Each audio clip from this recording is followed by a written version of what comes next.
Good morning to my daily vlog. मी दीपश्री. आज आम्ही गोकुळला नाश्ता करायला गेलो होतो. कुर्मापुरी ऑर्डर केला. लवकर निघालेलो घरातून, सो घरात काही नाश्ता करायला वेळ नव्हता. सिद्धांतला सांगलीला काम होतं, सो आम्ही तिकडं जायला निघालो. नाश्ता केला कुर्मापुरी. पुरी भाजीसारखीच असते, सगळे वेजीज वगैरे असतात आणि फ्रेश बनवतात. तिथे लोक दहीवडा पण खूप घेत होते. तो सिद्धांनी घेतला दहीवडा.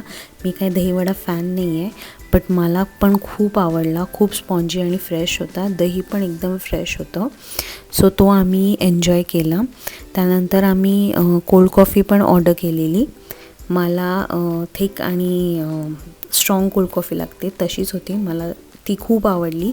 सो असा आम्ही आमचा नाश्ता संपवला गोकुळमधला आणि निघालो सांगलीकडे जायला.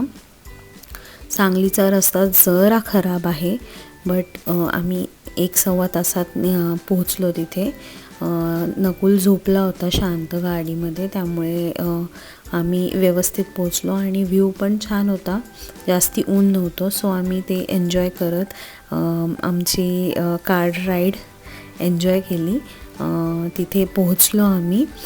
सिद्धांनी त्याचं सगळं काम फिनिश केलं संध्याकाळपर्यंत आणि ब्रंचच झाला होता, त्यामुळे मला काही भूक नव्हती. त्यानंतर आम्ही तिथल्या फेमस एका रहमतुल्ला रेस्टॉरंटला गेलो. तिथे हे असं बर्ड्सचं चर्पिंग आणि तिथे होतं हे, तर नकुलने ते खूप एन्जॉय केलं. मी काय नॉनव्हेज खात नाही, सो सिद्धांतच तिथे ट्राय करणार होता.